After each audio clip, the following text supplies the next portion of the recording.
오. 크게 들어가는데. 야, 라면을 맛있게 먹는다. 와 이거 진짜 맛있다, 그치? 내가 끓였지만. 역시 우린 라면파인가 봐. 떡볶이 진짜 맛있다. 맛있지? 아, 떡볶이 많이 먹어요. 돈 아끼니까 할만해요? 돈 아끼는 거 할만해? 평생 해본 적이 없잖아, 돈 아끼는 거. 응? 진짜 내가 깜짝 놀래, 정말. 사람들이 깜짝 놀라잖아. 어. 내가 진짜 이거 얼마 썼어? 나 요즘 딱 금액을 정해놓고 가격해버렸어. 한 달에 얼마 쓰기로 했는데. 200만 원. 먹는 거만 200만 원? 아니 생활비. 얼마야? 13,000원. 20일이지. 10일마다 카드값이 정산이 되거든? 그러면은 153만 원 나왔어 지금. 엄청 많이 남았지? 200만 원에서 지금 계속 까고 있는 거야. 쓸 때마다. 오, 진짜 안 쓰네. 아껴 썼네. 언니가 이거밖에 안 썼어? 대박이지. 진짜 대박이다. 다음 달에 100에 도전할 생각이야. 오. 언니 목표가 생겼어. 뭐? 열심히 살 거야.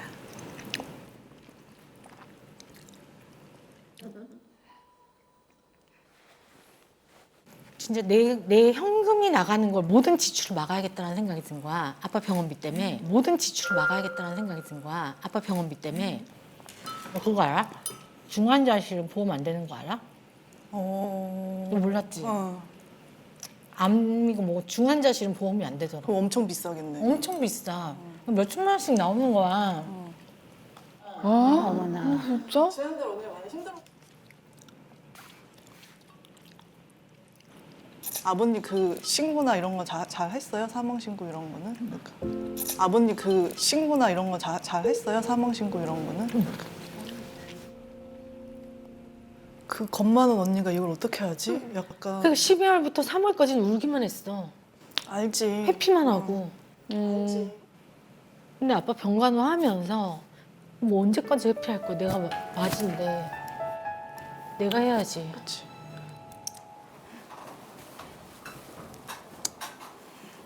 정졌어요.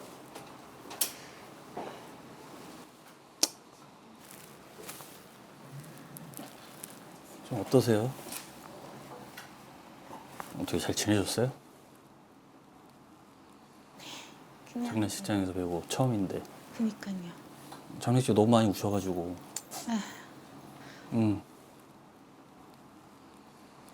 그래가지고 그때 네. 상세 그래서 지금 일단은 법원에서 띄어온 것 이거저거 다 띄워왔어요. 한번 제가 볼게요.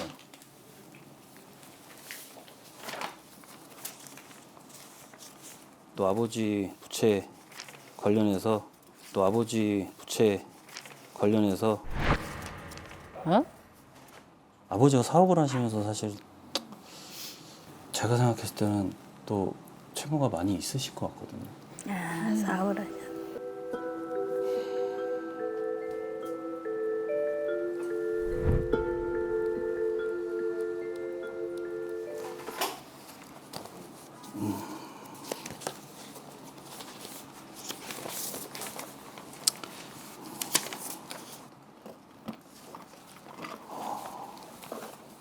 이거 자세히 보셨어요? 네, 보긴 봤는데 사실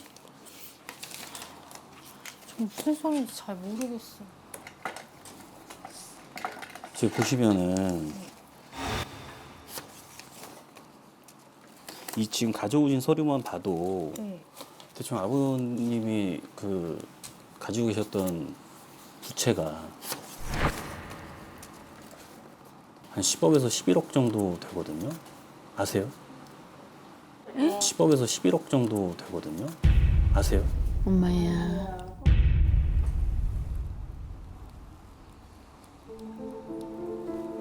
그리고 지금 한 3억 정도는 지금 5월 달에 지금 갚으셔야 되는데. 에? 만기가 돼서. 5월인데요 지금? 그러니까. 네, 3억 정도는 지금 이미 예, 상환기일이 도래해가지고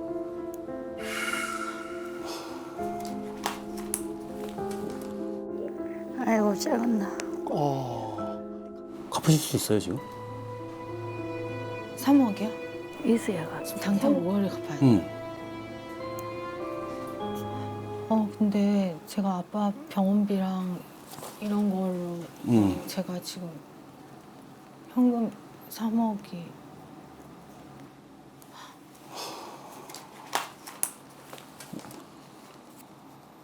지금- 3억.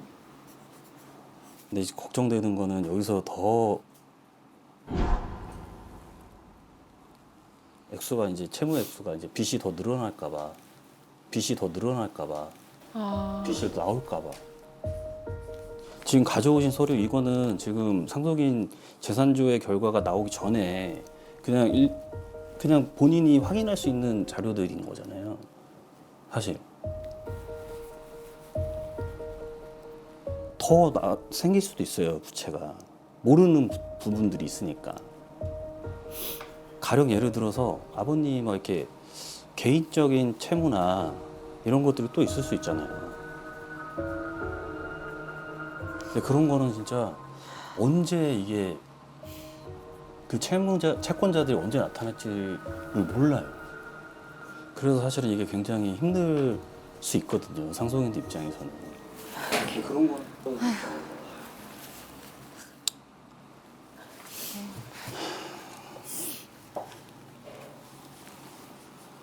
근데 원래 아버지 살아계실 때는 잘 모르셨어요? 진짜? 이러는지 몰랐어.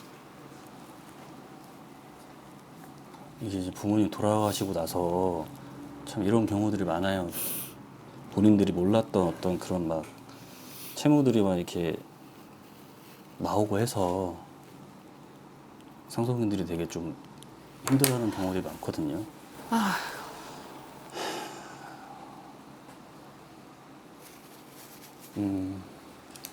빚이라는 것도 있다는 거를 이제 사망하시고 이제 다 알게 된 거잖아요. 모든 네. 것들을. 되게 너무 한 번에 와가지고 그쵸. 제가 좀 그래 얼마나 놀랐겠나.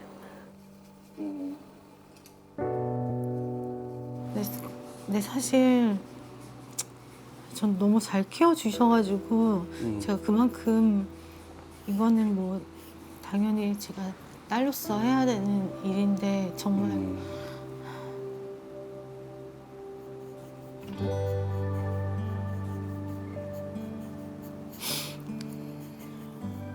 너무 모르겠어요. 이게 너무 어렵고 좀 그리고 막 무슨 말인지도 모르겠고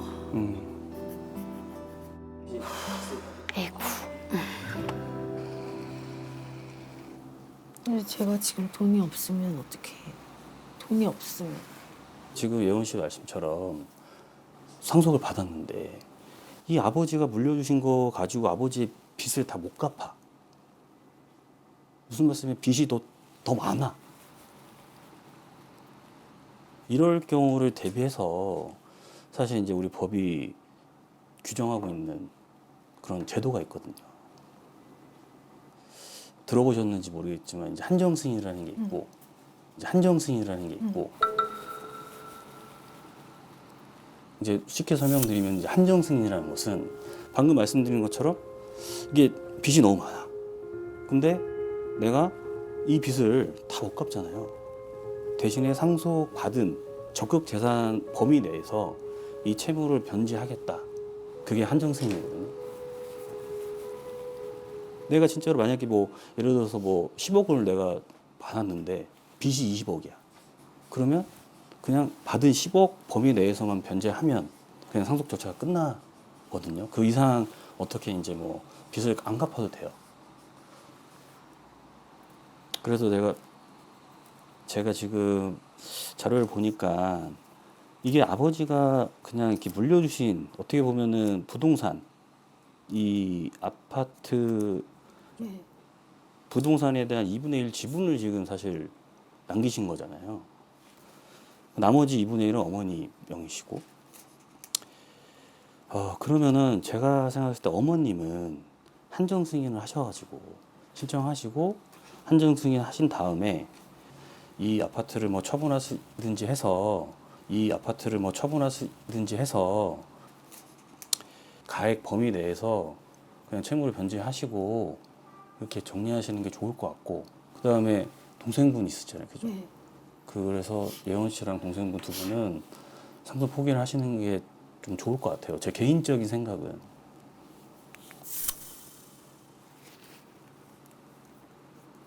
엄마야. 아, 가슴이 먹먹하다. 제가 근데 저 고등학교 이제 때쯤에부터 저희 네 식구가 30년을 산 집이거든요. 그러니까 집 한 채에 있는데 그걸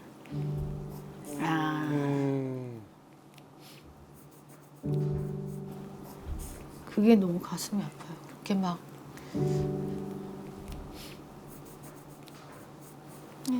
가슴 아프다.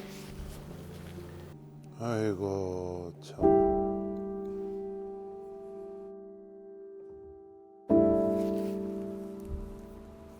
그리고 저 아버지가 사업하시고 하지 않았어요? 네. 사업체 있으셨고, 네. 그죠? 그 사업체를 운영하면서 생긴 또 채무가 있을 수 있어요. 네. 근데 이제 가령 그 채무가 그 회사 명의의 채무야. 법인 이름으로 생긴 채무는 상속하고 아무 상관이 없어요. 그래서 안 갚으셔도 돼요. 제가 변호사님 이번에 아빠가 이제 편찮으시고 부사장님이랑 그 17년간 일한 그 윤 부장님을 제가 따로 찾아갔어요. 초반에.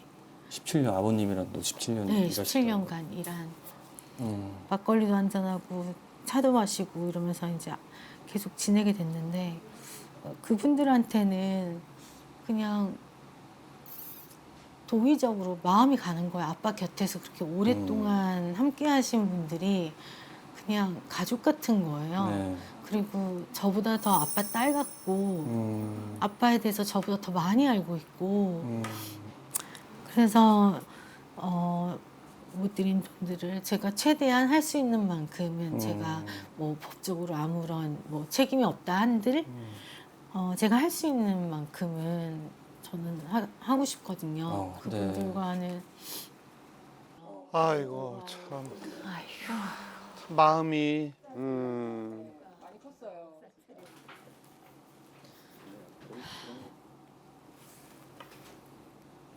본인도 너무 당황스럽고 힘들 텐데 그런 생각을 하신다는 게 참.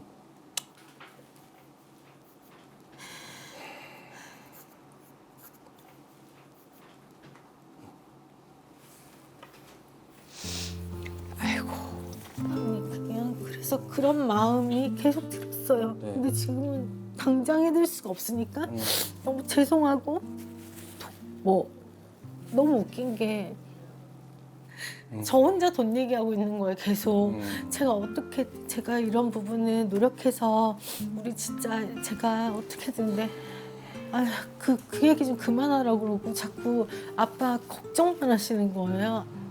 그런 분들이 있잖아요. 네. 제가 어떻게 뭐 그런 마음으로